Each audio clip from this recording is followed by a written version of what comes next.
Bonjour et bienvenue dans leçon numéro 8. Là, je sais que ça fait pas de sens parce qu'on skip les leçons 6 et 7, mais je vais en parler dans cette leçon ici.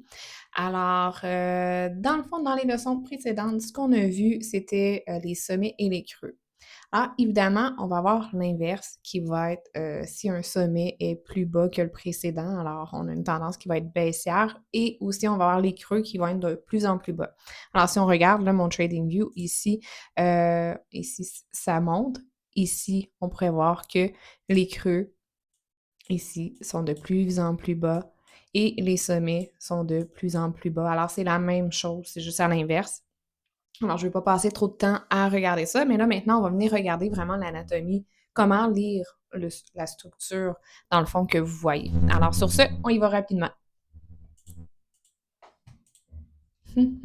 Alors, comment lire la structure d'un chemin? C'est comme ça qu'on va le regarder. Alors, on va observer l'ordre des sommets, des creux. Euh, Un seul sommet ou un seul creux est seulement un repère, encore une fois, c'est l'ordre des plus petits points hauts et points bas qui vont révéler la forme générale du chemin. Parce qu'on voit juste des points un petit peu, ça dit rien. Fait que tout d'abord, on va observer un sentier. Fait qu'on retourne dans notre randonnée. Puis pour retrouver la même logique là, des courbes abstraites qu'on a parlé. Fait que imagine que tu arrives devant un sentier avec un seul sommet. Fait que si vous regardez l'image ici, avec un seul creux visible, ben ces deux points nous disent où le chemin monte et descend à cet endroit, mais ça ne dit pas vraiment encore là, comment comprendre qu'est-ce que ça a l'air la forme générale de notre trajet. Fait que pour reconnaître une structure, on doit vraiment observer une suite de plusieurs détours, de plusieurs up and down, de plusieurs whatever. Fait que si on continue comme ça ici, alors maintenant, le sentier traverse plusieurs petites collines et des vallées. Fait que là, les points plus hauts et les points plus bas apparaissent dans un ordre précis.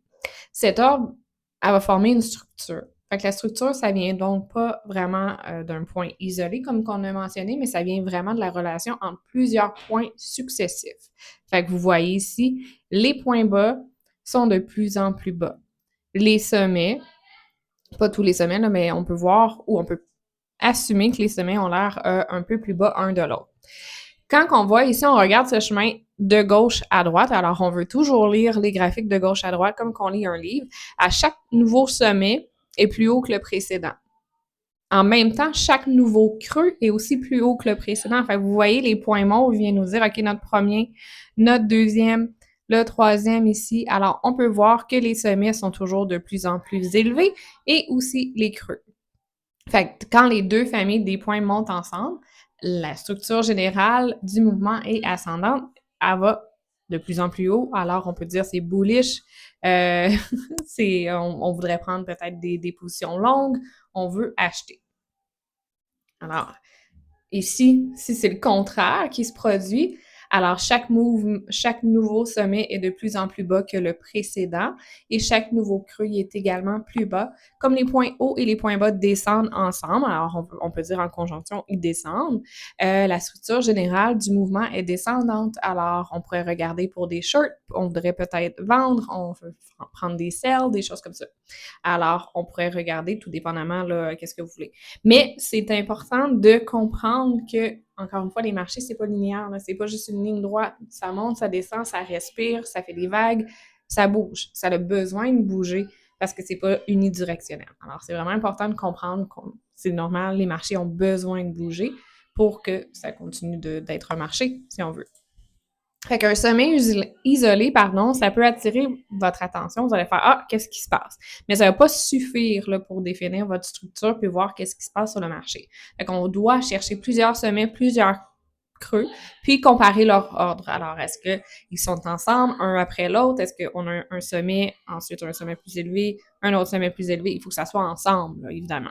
Fait qu'une structure, c'est vraiment une suite cohérente. Il n'y a pas de conclusion tirée d'un seul point. Ça, je pense que c'est à garder en tête. Alors, on ne se fait pas une idée parce que là, ah, on a un high. Qu'est-ce qu'on fait maintenant? On veut avoir une série de higher high qui vont arriver. Ensuite, si on regarde les deux courbes ici, c'est des courbes fictives, évidemment, mais sur celle du haut, vous allez voir les sommets, les creux montent progressivement. Puis sur celle du bas, ils descendent progressivement aussi. Alors, si on ne regarde pas un seul point, on lit vraiment l'ordre complet des points pour nous montrer vers où le marché s'en va. Fait que si on résume, La structure, c'est l'ordre de plusieurs sommets et de plusieurs creux. C'est ascendant quand les points plus hauts et les points bas montent ensemble et elle est descendante quand ils descendent ensemble. Encore une fois, pour un devoir, si vous voulez regarder, allez trouver faites-vous une courbe fictive si vous voulez pour voir si vous comprenez, mais je pense que c'est quand même assez simple.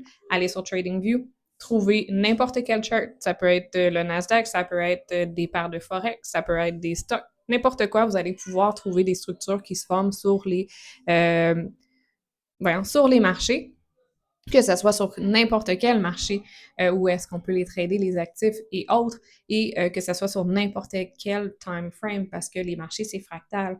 Alors, les marchés sur en 1 heure, en 4 heures, en une journée, etc., vous allez revoir toujours les mêmes choses.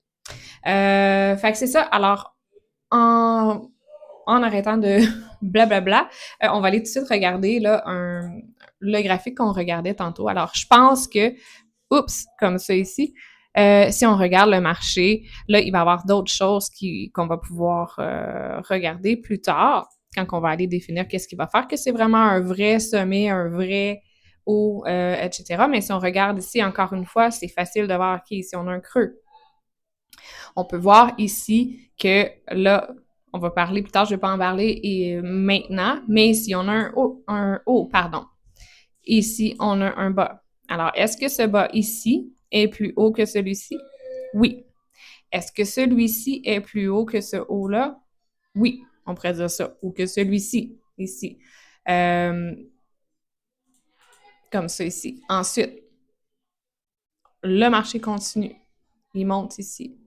Il fait un autre pullback. Ici, on a un haut encore plus haut que celui-ci et on a un bas encore plus haut que ce bas-ci. Alors, quand on regarde, oui, c'est pas aussi beau que quand c'est nous qui faisons la ligne, etc. Mais je vais vous montrer des idées concrètes sur les marchés parce que sinon, si je fais juste vous faire des lignes et puis c'est ce que vous regardez, OK, après ça, aller trouver ça sur un graphique, c'est une autre chose, là. Fait que comme ça, ici, on peut regarder. Alors, on peut voir que le marché, il doit faire des beaux mouvements pour continuer et ensuite, il va décider de changer de direction. Peut-être qu'ici, on atteint un point que, OK, je pense que c'est un bon prix, mais là, maintenant, il n'y a plus personne, tout le monde trouve que c'est rendu trop cher. Alors, les vendeurs, ça va commencer de vendre leurs actifs de moins en moins cher parce que les acheteurs sont pas là, veulent pas payer le prix en haut. Alors, les marchés vont descendre jusqu'à temps qu'ils deviennent en accord que, peut-être que maintenant, c'est rendu un bon prix. Alors, on va regarder et les acheteurs vont devenir de plus en plus prêts à payer plus cher pour l'actif présentement. Que ce soit le Nasdaq, que ce soit autre, c'est la même chose qui se produit comme qu'on a vu dans notre leçon numéro 1. Dans le fond, c'est vraiment juste une transaction entre les acheteurs et les vendeurs et à un moment donné, qui vont accepter de payer ce prix-là. Alors sur ce, leçon numéro 6, 7, 8, tout ensemble, je vous souhaite une bonne journée.